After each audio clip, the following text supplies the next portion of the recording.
Okey, hai Assalamualaikum warahmatullahi wabarakatuh. Ah, Cikgu Farhan ya. Okey, ada beberapa orang tanya pasal kelas pagi tadi lah. Okey, terutama pada form 2.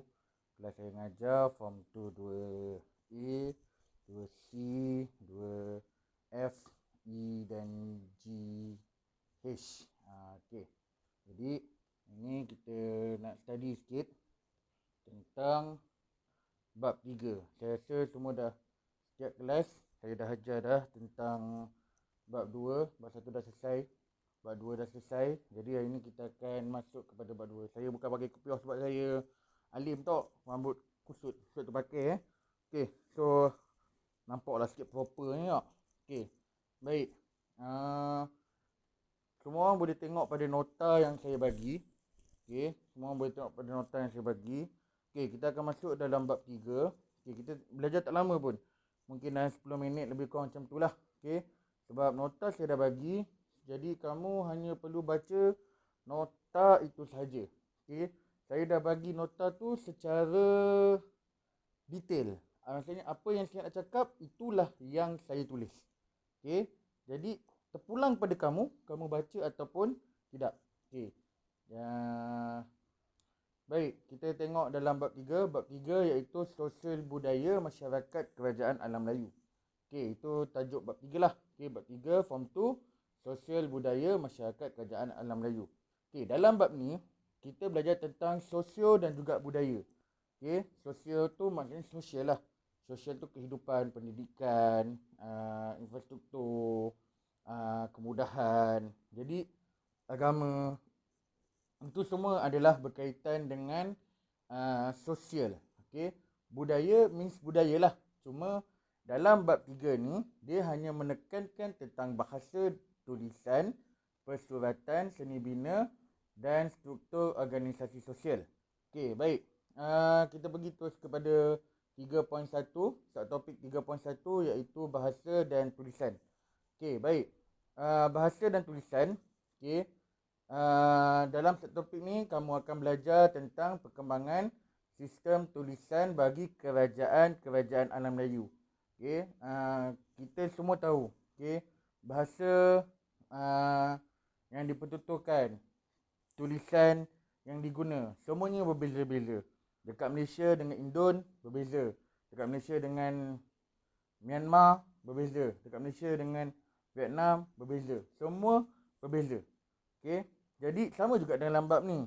Okey, kita akan belajar tentang bahasa dan juga tulisan.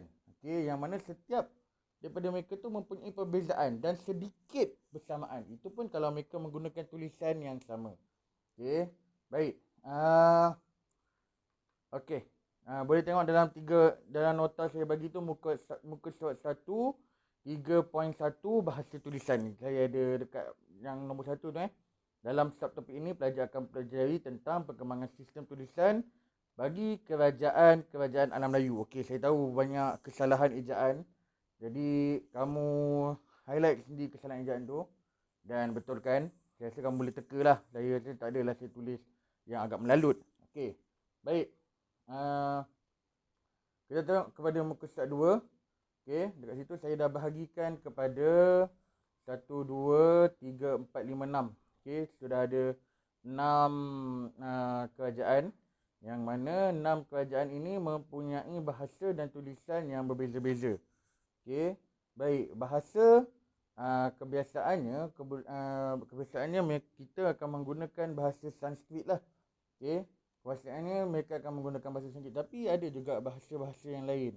Okey, kita tengok pada contoh Funan. Okey, Funan bahasa, okey, menggunakan bahasa Sanskrit. Okey, buktinya penemuan batu bersurat kerajaan Funan.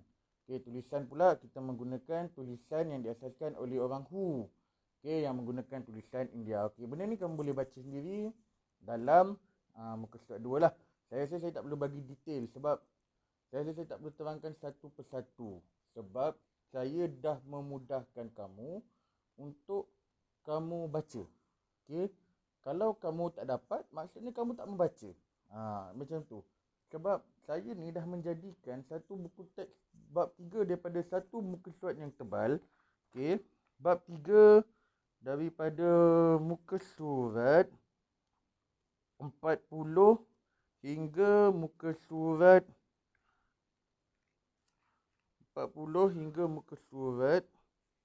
53. Okey. Which means 13 muka surat. Saya dah jadikan kepada 6 muka surat sahaja. Okey, maksudnya saya dah buang hampir setengah muka surat.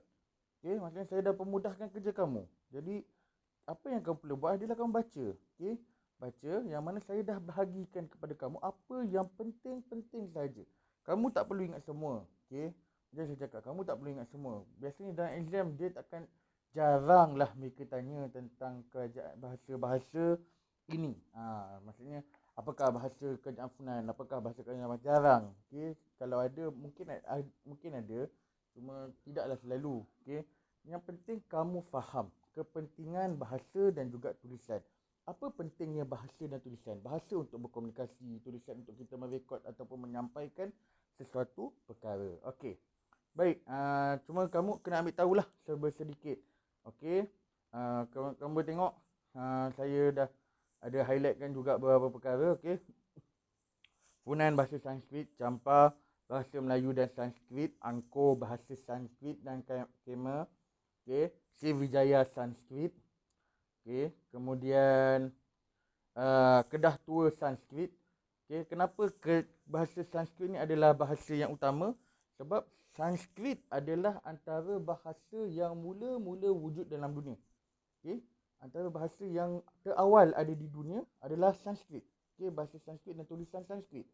Okey, jadi bahasa tu adalah yang antara yang paling awal. Sebab tu banyak kerajaan yang menggunakan. Tapi ada tak kerajaan yang menggunakan bahasa lain? Ada. Okay, contoh kerajaan Champa menggunakan ada bahasa Melayu Champa.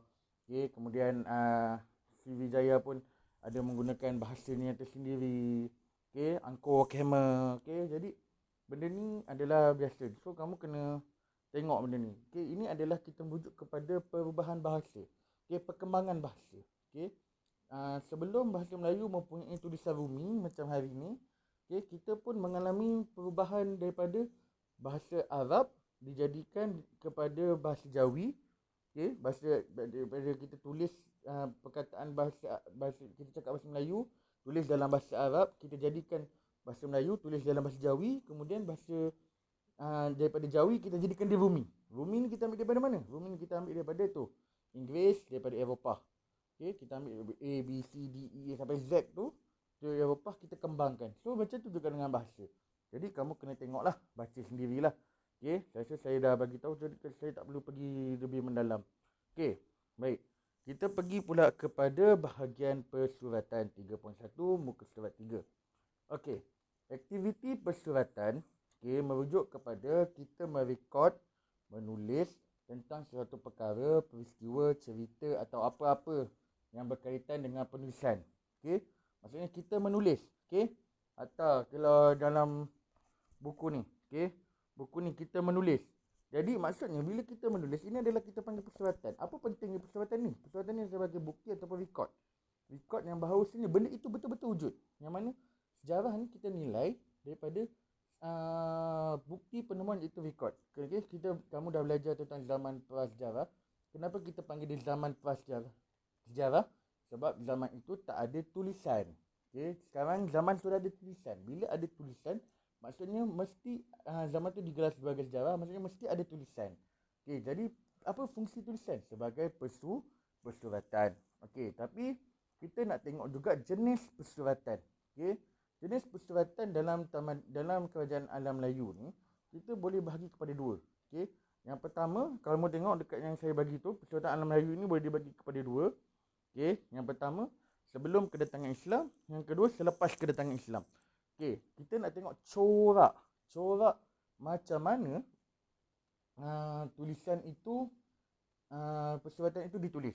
Okay, yang mana sebelum kedatangan Islam, okay, persuratan kerajaan Melayu telah dipengaruhi oleh sastra India, okay, daripada Mahabharata, Purana, Jataka, Jataka. Ini semua adalah kitab-kitab agama Hindu. Okay, yang mana saya dah terangkan sebelum ni, sebelum datang Islam, agama yang mula-mula datang ke alam Melayu adalah agama Hindu dan agama Buddha. Yang masuk dalam Malaysia, contoh macam Kedah Tua adalah agama Buddha dulu. Buddha yang paling awal. Itu kalau dekat dalam kerajaan awal di Malaysia, Gangga Negara dan juga Kedah Tua. Tapi bagi kerajaan-kerajaan lain, okey, ada yang Hindu masuk dulu. Okey, ada yang Hindu masuk dulu. Okey, baik. Selepas kedatangan Islam. Okey, kedatangan Islam, bila kedatangan Islam bertukar, okey, ramai orang dah masuk Islam. Maksudnya penulisannya pun sudah menjadi lebih Islamik, yang mana dibuktikan daripada penulisan beberapa hikayat lah. Contoh hikayat Nabi bercukur, hikayat bulan belah dua dan juga hikayat Nabi Yusuf. Yang itu kita dah mula menulis tentang benda-benda yang berkaitan dengan Islam. Jadi nampaklah perbezaan dekat situ. Saya dah terangkan daripada dalam muka surat 3.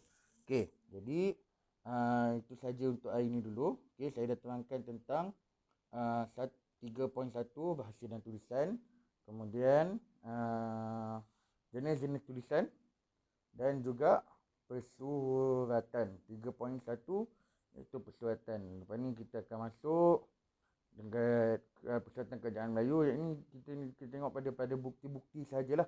Okey, bukti-bukti penemuan berkaitan dengan penulisan semata-mata. Okey, kemudian kita akan tengok seni bina.